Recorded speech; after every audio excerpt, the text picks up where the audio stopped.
নমস্কার, hello testing Bangla কবিতার পক্ষ থেকে আজ আমরা মুখোমুখি হয়েছি লালন পুরস্কারপ্রাপ্ত কবি অরুণ চক্রবর্তীর। চলুন আমরা শুনি তার কথা। হাই দেখো গো, তুই কাঁদে কেনে? তুই লাল পাহাড়ির দেশে যা, রাঙ্গা মাটির দেশে যা, হেতাকে তোকে মানাইছে নাই গো, একেবারেই মানাই। অরুণদা, আপনার বিখ্যাত কবিতা শ্রীরামপুর স্টেশনের মহুয়া গাছটা, এর পরবর্তীতে লাল পাহাড়ির দেশে যা নামে পরিচিত পায়। সেই গানটা আপনি লিখেছিলেন 1972 সালে। পরবর্তীতে এই গানটা গেয়েছিলেন সুভাষ চক্রবর্তী, এবং এই গানটা তো একটা পরবর্তী একটা ইতিহাস। শ্রীরামপুর স্টেশনের যে মহুয়া গাছটিকে নিয়ে আপনি লিখেছিলেন, সেই গাছটা আজ আর নেই। না, ওটা রেলের লোককে কেটে ফেলেছে। 50 বছর পর যদি সেই গাছটার সাথে আবার দেখা হয়, তাহলে আপনার কেমন লাগবে? কি আমি তো এমনিতেই শোকে আছি। গাছটা কেটে ফেলা হয় বছর 10 আগে, হঠাৎই গাছটা নেই, কারণ তার গায়ে খুব অত্যাচার হয়েছিল। নানা রকম ঋতুবন্ধের বিজ্ঞাপন পেলে পুঁতে পুঁতে গাছটার অবস্থা কাহিল করে দিয়েছিল। তাই জন্য ওখানকার যে লোকাল কবিরা ছিলেন তারা বারবার চেষ্টা করেছে। সমর বন্দ্যোপাধ্যায় সেই পরেগুলোকে তুলে তুলে গাছটাকে সুখ দিয়েছে, কিন্তু আলমারি গাছটা বাঁচেনি। সুতরাং একটা শোক, একটা মানে কী বলা যাবে, একটা বিরহ আমাকে এখন দালি কাজ চেঞ্জ করছে।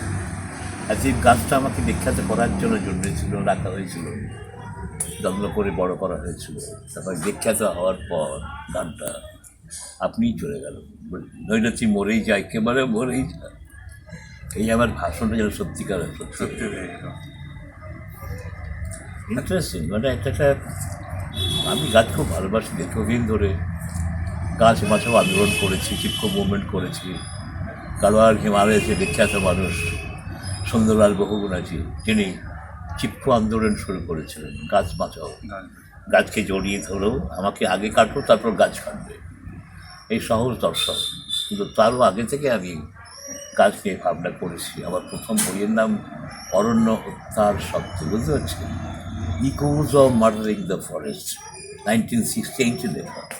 তখন পরিবেশ চেতনাই আসলে, কিন্তু আমার ওই গাছ, জঙ্গল, পাহাড় ট্রেকিং করতে করতে গাছের প্রতি প্রেমটা আমার এসেছিল, এবং গাছ বাঁচানো দরকার এটা আমি ভেবেছিলাম। সেই জন্যই আন্দোলনে যুক্ত হয়েছিলাম, এবং আমার যে এনজিওগুলো আছে তার প্লান্টেশন করেছি প্রচুর, মাস এডুকেশনের জন্য পদযাত্রা করেছি, সেমিনার করেছি আমরা। এবং তারপরে চিপকো মুভমেন্ট এসে আসি তখন, হ্যাঁ, এবং আমি যুক্ত হয়েছিলাম বেঙ্গল থেকে, পদযাত্রা করেছি বন্ধুদের সঙ্গে। এবং আমি বহুগুণাচির একজন ভক্ত বলতে পারো, আমার গুরু। তিনি ম্যাগসেসে অ্যাওয়ার্ড পেয়েছিলেন পরে, ভারত বিখ্যাত একজন সোশ্যাল অ্যাক্টিভিস্ট, আমার গুরু বলতে পারো এই দিক দিয়ে। যাই হোক, সেই গাছ আন্দোলন এখনও চলছে। সবাই মানে বুঝতে পেরেছি বৃক্ষরোপণ, এটা রবীন্দ্রনাথও বলেছিলেন, তাই তিনি বৃক্ষরোপণ উৎসব শুরু করেছিলেন শান্তিনিকেতনে। ভাবা যায় না কতখানি মানুষ মানে বিখ্যাত নয়, কতখানি বড় মানুষ হলে পরে রবি ঠাকুরের মানে যদি সত্যিকারে তাকে বোঝা যায়, জানা যায়, তার কতখানি বড় মানুষ, কতখানি মানবিক মানুষ আমরা বুঝতে পারি না। এখন আমাদের সেই চেতনা নেই।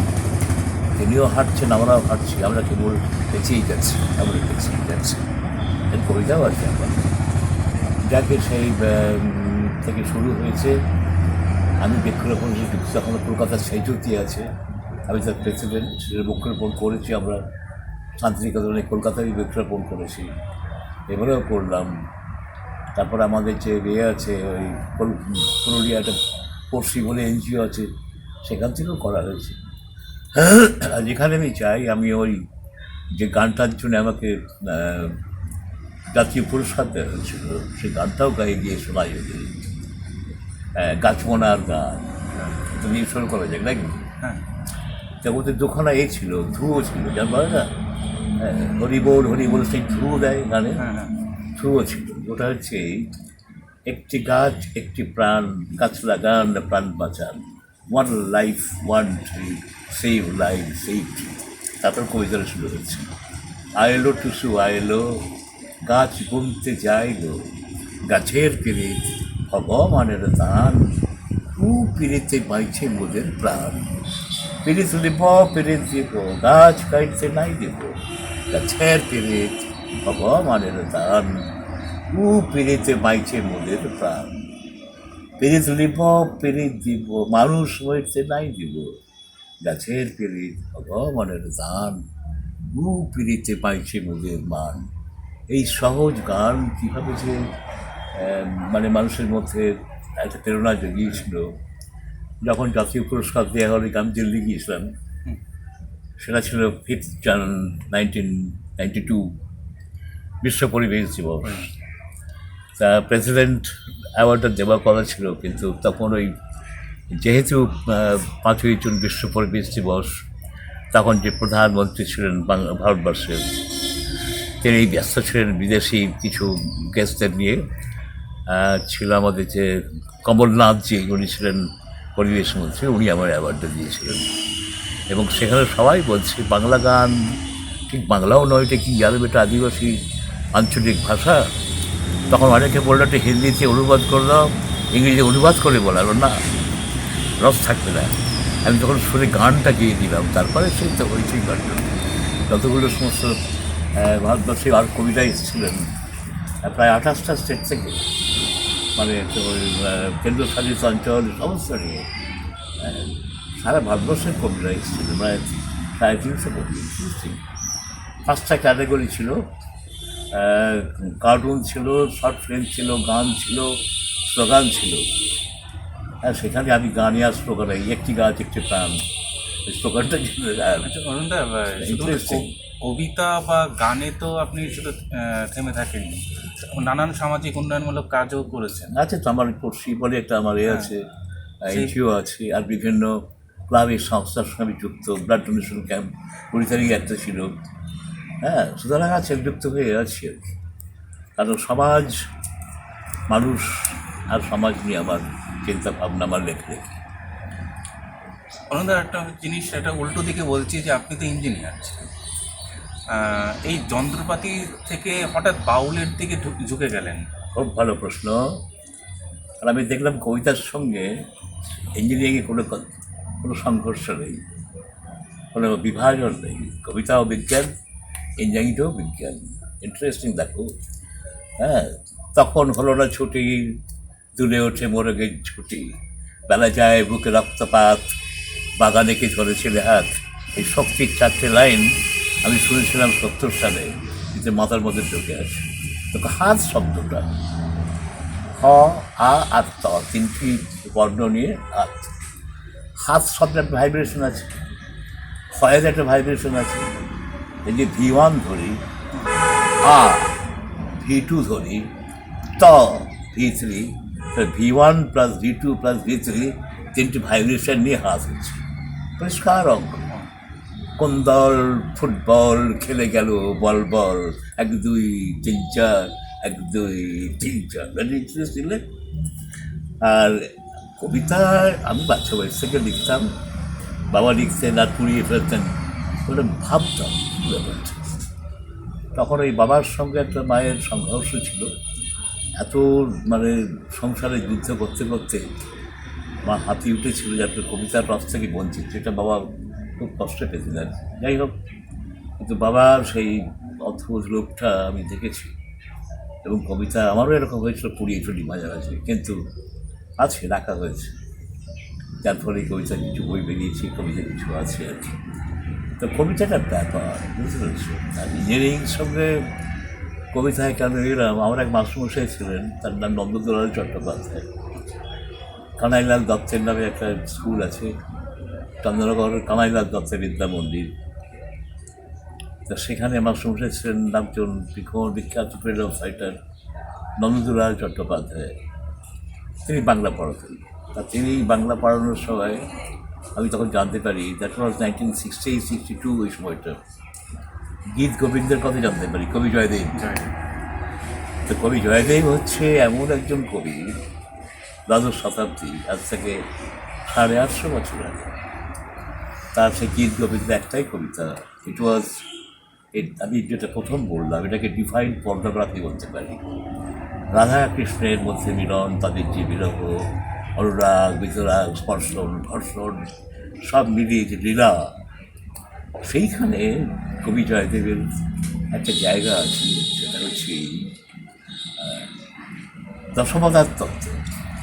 আমি দেখলাম সেই 850 বছর আগেকার লেখা কবিতার মধ্যে যে বিবর্তনের ইঙ্গিত দিয়ে গেছে। ডারউইন তো 150 বছর, থিওরি অফ ইভলিউশন 150 বছর, ডারউইন, কিন্তু তারও 700 বছর আগে, তার মানে 850 বছর আগে একজন বাংলার কবি সে বলছে, দেখো কি আশ্চর্য, প্রলয় পায়দি চলে চিতবান শিবেদম बीतवहित चरित्रमखेदम केशवधृत मीन शरीर जय जगदीश हरि। मीन মানে অ্যাকোয়াটিক ওয়ার্ল্ডে যারা থাকে, প্রথম প্রাণীরা পৃথিবীতে আলোনের ডিএনএ যুক্ত হয়ে সিঙ্গেল সেল অ্যামিবা, ঠিক আছে, কোথায় জলে, সেই অ্যামিবা থেকে মাল্টিপ্লায়ার হতে হতে তিনি মাছ বৃহৎ হয়ে গেল, হ্যাঁ, মাল্টিপ্লায়ার। কেশবধৃত পূর্ণ শরীর মানে প্রাণ ডাঙা থেকে জল থেকে ডাঙা হয়ে আসছে, বুঝতে পারছো? এই সব ধীত বরাহ শরীর আর জলে যাবে না। এই বিবর্তন হতে হতে সেই পর্যায়ে এসে বলছে, এই সব ধীত বুদ্ধ শরীরে জয় দেখা দিচ্ছে। কোন বুদ্ধ? বোধি সম্পন্ন, মেধাবান, মনুষ্যত্বে প্রতিষ্ঠিত, সত্যিকারের মানুষ, মানবিকতায় যার চিন্তা ভাবনায় জারিত সেই মানুষ বুদ্ধ, তিনি বসে লাভ করেছেন। এই হচ্ছে জার্নি বিবর্তনবাদের, বুঝতে পারছো? আমি প্রেমে পড়ে গেলাম। আমি সব একটা কবি যদি কনসেপ্ট অফ ইন্ডিয়ান বিবর্তনে ভাবতে পারে, হ্যাঁ, তাহলে আমি কেন পারবো না? সেই থেকে আর আরেকটা কথা হচ্ছে, তোনের প্রশ্নটাই আছে যে দিয়ে দিচ্ছি, সেই ডিভাইন পর্নোগ্রাফি গীত গোবিন্দম, যেটা 160টা ভাষায় অনুবাদ অল ওভার দ্য ওয়ার্ল্ড, এবং বহু জায়গায় এটা গান করা হয়, এবং শিখের দরবারে আমাদের বিভিন্ন বৈষ্ণবের এবং বাউলরা। এখন মজা হচ্ছে কি, এই দেহতত্ত্বের মধ্যে দিয়ে জয়দেব দেখিয়েছেন যে হিউম্যান বডি, এখানে যে যৌনতা আছে, সেই যৌনতার হাত ধরে দেহ থেকে দেহাতীত জায়গায় যাওয়া সম্ভব। ঠিক সেইখান থেকেই বাউল শুরু। আমি বাউলের প্রেমে পড়ে গেলাম। ইন্টারেস্টিং না? বাউল তো দ্বৈত সাধনা, সঙ্গিনী থাকে, বাউলিনী থাকে, তাদের মধ্যে হচ্ছে মজা হচ্ছে কি, সেই ভাবে কৃষ্ণ ভাবে হচ্ছে বাউল, রাধা ভাবে তার সঙ্গে নেই, এইবার দ্বৈত সাধনা শুরু হলো। কিন্তু মজা হচ্ছে কি, কিন্তু দেহগত নয়, সেই যে সম্ভবটা হচ্ছে মানসিক সম্ভব, দুটো মেন্টাল কংগ্রেস হচ্ছে, হ্যাঁ। কিন্তু বাউল সবাই পাচ্ছে না তো, তাই বাউলে কোনো ছেলে হয় না, কিন্তু বাউলের সন্তান থাকে না। মজা হচ্ছে কেন, অনেকে ভাবতে আসবে আমাকে, কিন্তু একটা ঘটনা, এই হচ্ছে আসল তত্ত্ব। এখন সেই সন্তানহীনতাই হচ্ছে বাউলের শ্রেষ্ঠত্ব। কেন? তখন ভাবটা হচ্ছে রাধা ভাব। রাধা তো মা নয়, কি রাধা তো চিরকালের প্রেমিকা, মানে পৃথিবীতে যত প্রেম সংক্রান্ত ব্যাপার আছে, সেই রাধিকা ভাব হচ্ছে সেই অনন্ত প্রেমের সঙ্গে বাউল সেইখানে যেতে চাইছে। প্রেমিক প্রেমিকা, বুঝেছে, লীলায় যাচ্ছে, কিন্তু হচ্ছে না। মানুষের এই দেহগত প্রাণ, দেহ আবদ্ধ, কাম, ক্রোধ, লোভ, মোহ, মদ মাৎসর্য নিয়ে এই জীবন, সুতরাং পতন ঘটে, করার নেই। সেই জন্যে গুরু বিদ্যা, বুদ্ধবিদ্যা, এই জন্য গুরুকরণ ঠিক ঠিক না হলে বাউল পাওয়া যাবে না, হওয়াও যাবে না। যাদেরকে যে বাউল দেখছো, বাউল গায়কের দল, ঠিক আছে? আসলে হচ্ছে এই তত্ত্ব। তোমার প্রশ্নটা আছে, আমি উত্তর দিলাম, এখানেই চলে আসবে। আচ্ছা, আরেকটি বলছি, কবিতার পংক্তির মতো সারসার তালগাছ পুকুর পারে, জলছুই গাছেদের ভিড়ে অন্ধকার আরও গাঢ়তর, এইখানে, এই তো এখানেই সে ঘর বাঁধবে বলে রেখে গেছে সব। আপনার ঘরের কথা বলুন, ছোটোবেলার ঘর, তারপর বড় হয়ে সেই ঘর। আমি আপনার জানি যে ঘর মানে যে ভুবন জোড়া, সোমনাথ থেকে কোহিমা। মজাটা হচ্ছে, হ্যাঁ ঠিক, আমি ঘরটাকে ঘর মনে করি না। আমি ধরো চারটে দেওয়াল তো আছে, যদি মনে করি হাওয়ার কাঁধে মেঘের পালকি, চাঁদ হয়েছে যাচ্ছে, কেন তুমি প্রশ্ন করছো এখন কত রাত্রি? দিন কাটে না, রাত কাটে না, শেকড় বাকড় কাঁপছে, ঘরের মধ্যে চারটে দেয়াল উল্টো দিকে হাঁটছে, কাঠ বড় গাছে লিং টিলিং উঠতে উঠতে উঠতে উঠতে আকাশ হয়ে যাচ্ছে। আকাশ দেয়াল, আকাশ ছাদের একটি ঘরে থাকছি, থাকতে থাকতে কেমন আছি, সবাই মিলে থাকছি। So the world it's in my হল। ঠিক আছে, I have got a big house, sky world, দেখো চারদিকে আকাশের দেয়াল, with no doors and windows, only the blue ceiling hanging above, my bed as soft as could be, my bed as green as it could be. এই যে কনসেপ্টটালে হাঁটি, সুতরাং যেখানেই যাই আমার বাড়ি মনে হয়। আশ্রমেই থাকি, বাড়িতেই থাকি, কারো কাছে যাই, বাগানে যাই, জঙ্গলে যাই, পাহাড়ে যাই, সবটাই নিজস্ব বাড়ি মনে হয়। মানে এই কনসেপ্টে আছি আর কি। যার ফলে কী হয়েছে, কোনো সংস্কারকে বাঁধতে পারেনি। তাই আমার প্রচুর বন্ধু আছে, একবারে টাউন টটন লেভেল থেকে শ্রমিকের সঙ্গে বিশেষ আমি ইঞ্জিনিয়ার, কিন্তু দুর্গাপুর স্টিল প্ল্যান্টে ছিলাম, হিন্দুস্তান মোটরস চাকরি করেছি, সেখানে 18,000 ওয়ার্কার আমার বন্ধু ছিল, একসঙ্গে নেশা করেছি, কাজ করেছি, ওই করেছি। And it is a bad for my career. ম্যানেজমেন্টের চোখে তো আমি একটা বাজে লোক, খুব স্বাভাবিক। ম্যানেজমেন্টের আমি কী পড়াচ্ছি, টেস্ট দেওয়াচ্ছি, আর যে বলছি একটা প্রশ্ন শব্দ পান করি, এটা কী হবে, it's not good for the management. এইভাবে চিরদিন একটু একটা অন্য ম্যানেজমেন্টের কাছে আমি কিছু করে ভালো লোক নই। তোর্ষার জল থেকে উঠে আসে রূপুর টাকার মতো চাঁদ, খয়ের গাছের ডালে ঝুলে আছে বিষণ্ণ বাতাস। সদ্য পেরিয়ে এলেন আরও একটা জন্মদিন, 75-এর দরুন এই টকবকে বহিমিয়ান যুবকের কানে কানে ফিস ফিস করে কি বলে যায় বাতাস? বলুন না আপনার অরণ্যবালিকার গল্প। বাহ, খুব ভীষণভাবে প্রাসঙ্গিক। খুব বাচ্চা বয়স থেকেই জঙ্গলের স্বাদ পেয়েছি। আমরা প্রথম মাউন্টেনিং যে রক ক্লাইম্বিং কোর্স করা হয়েছিল শুশুনিয়া পাহাড়ে, বাঁকুড়ায়, বেহালার গঙ্গোত্রী এক্সপ্লোরেশন কমিটি, বিখ্যাত ওখানে সব মাউন্টেনিয়ার ছিলেন অমূল্য সেন, হ্যাঁ, অমিয় মুখার্জি, তারপরে সজল মুখার্জি, এবং শঙ্কু মহারাজ ছিলেন রাইটার, হিমালয়ের একজন লাভার, হেমাবন্ত পত্রিকা সম্পাদনা করেছেন দীর্ঘদিন। তা সেই সূত্রে জঙ্গলে যাওয়া আসা এবং আদিবাসী প্রেমে পড়া। আর আমি আমার চিন্তা করে দেখলাম, যদিও ব্রিটিশ ধারণায় আর্য অনার্য তত্ত্ব যেটা আছে আমাদের চালু আছে, অনার্যরা ভারতবাসী, এখানকারই লোকাল পিপল, আর আর্যরা উত্তর পশ্চিম থেকে এসে এখানে আস্তে আস্তে এই সিন্ধু নদী ধরে এদিকে এসে আস্তে আস্তে তাদের প্রভাব বিস্তার করে। কিন্তু খুব ভীষণভাবে রিসেন্টলি সরস্বতী উপত্যকা আবিষ্কার করেছে এবং বিশ্লেষণ চলছে, ভীষণভাবে গবেষণা চলছে। আমার মনে হয় যে বোঝা যাবে যে আর্য অনার্য বিভাজন নেই, আর্যরাও এখানকার, অনার্যরাও এখানকার। সেই থেকে একটা টান তৈরি হয়েছে আদিবাসীর প্রতি আমার। তারপর আমার সুযোগ দুর্গাপুর শিল্প্রাণ থেকে পাশে বাঁকুড়া, বীরভূম, পুরুলিয়ায় পালাতাম, জঙ্গলে ঘুরে বেড়াতাম এবং ওদের প্রতি নাচ গান, সহজিয়া জীবনযাপন এবং প্রকৃতির মধ্যে যে একাত্ম হয়ে যাওয়ার যে ব্যাপারটা, খুব টান বার্তা। ওদের ভাষা ঠিক সাঁওতাল নয়, বাংলা নয়, অথচ একটা মিষ্টি হাই দেখো গো তুই কানে কেনে, এই যে সহজিয়া মিষ্টি উচ্চারণ আমাকে টান চালু করলো।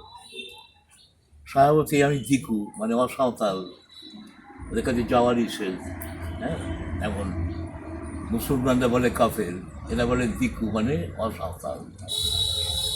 কিন্তু সেখানে আমার এই ফর্সরম দাঁড়িয়ে অনেক প্রতিবন্ধকতা ছিল, কিন্তু যখন আমি ওদের নিয়ে লেখালেখি আরম্ভ করলাম, ওদের গানের সঙ্গে নাচতে আরম্ভ করলাম, যখন ওদের মাদরের সঙ্গে হই হই করতে আরম্ভ করলাম, এবং ওদের সঙ্গে হাড়িয়া খেলাম, শুয়োরের মাংস খেলাম, মহুয়া খেলাম, লস্যি যেটা হয় রসিয়া পচাই, ওরা দেখলে আরে একটু মজার ব্যাপার, এ সাদা সিধা বাবু, শিক্ষিত বাবু, সভ্য বাবু, এইটা কেমন করছে মোটে।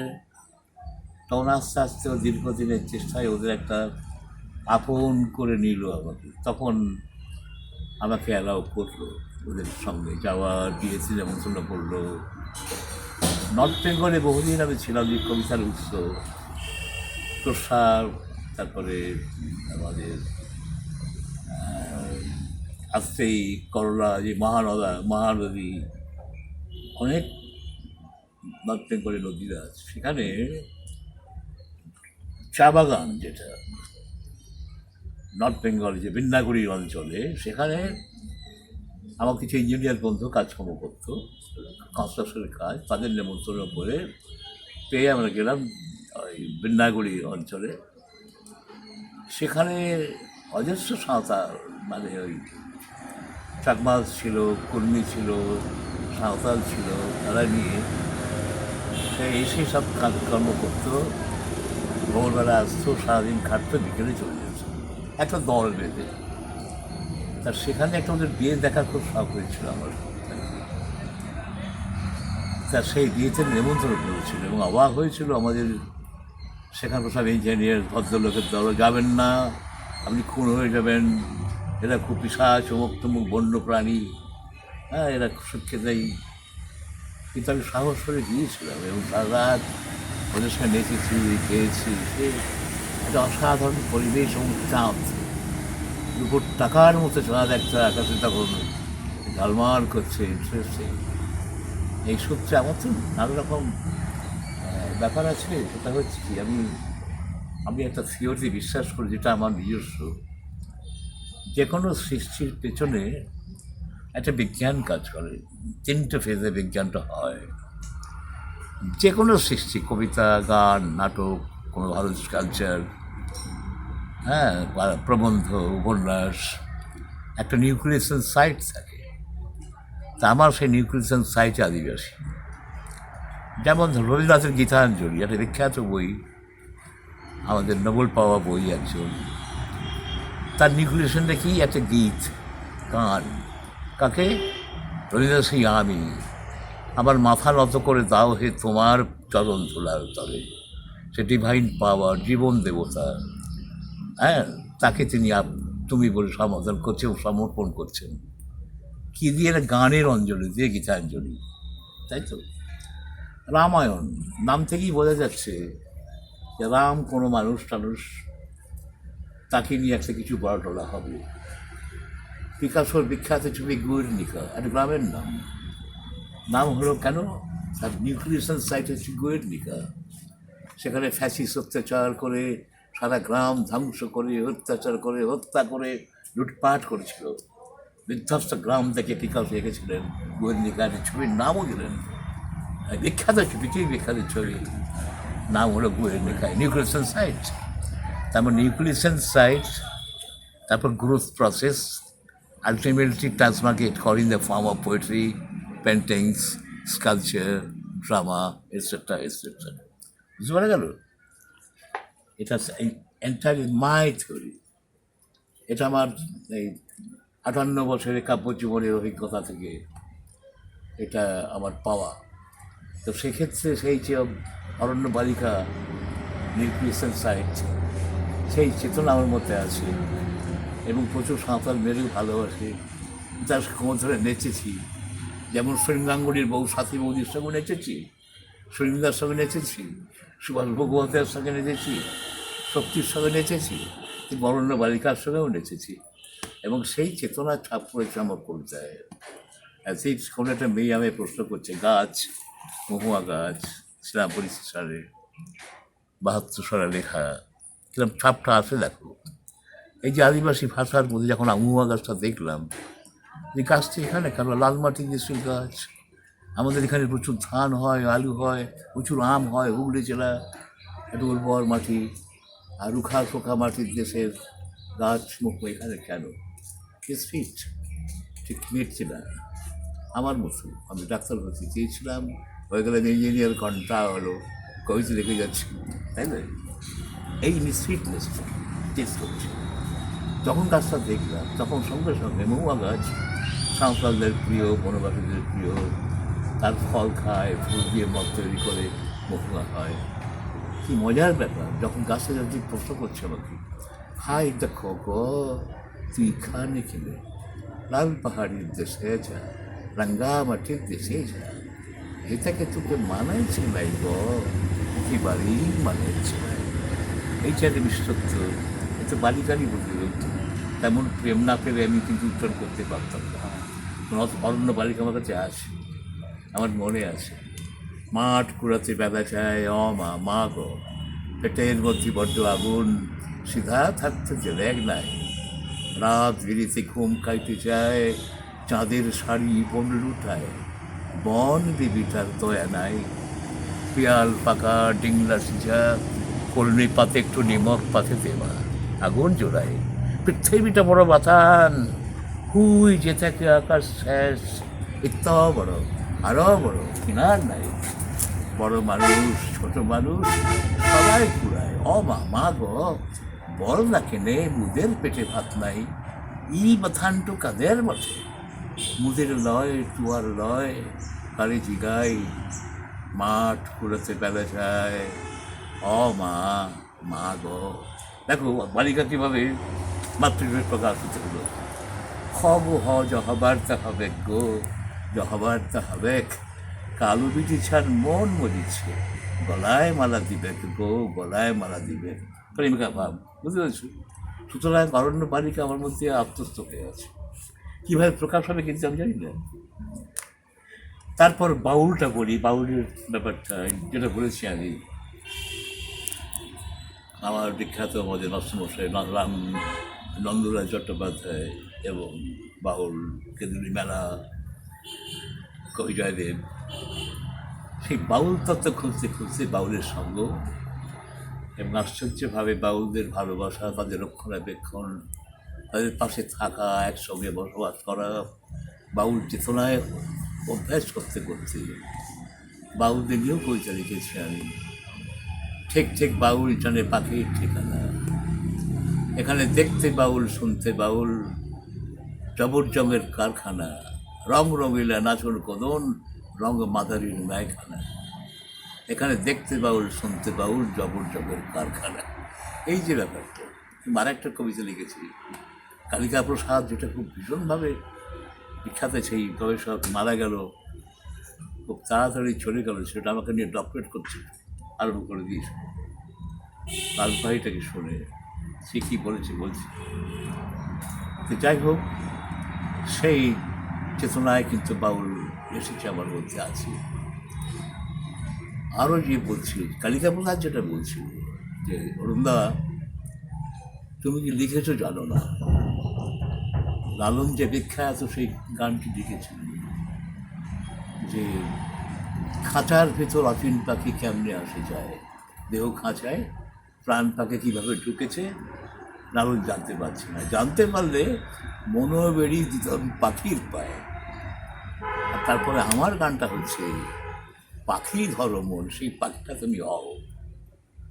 কি সাংঘাতিক কালিকা প্রসাদ ধরছে, কারণ বাউল চেতনায় কবিরকে দেখার কিন্তু এখানে ভালো সমালোচক নেই, কেউ বোঝেও না, জানে বাউল গানটার গানে বিক্রি যাক, হ্যাঁ, গরিব ঘেন্না করে মানুষ, কিন্তু বাউল তো ঘেন্নার নয়, বিশাল তত্ত্ব দিয়ে হাঁটছে।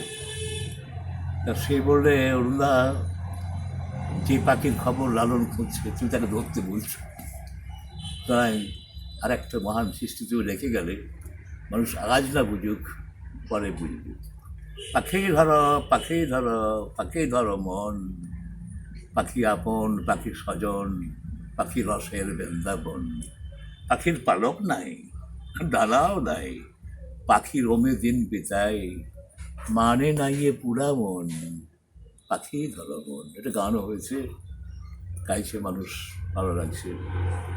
আর একটি কবিতা বাউল বলছে যে, আমাদের জীবনটা 3টে দিনের বাড়ি, 3 days টেন্ট।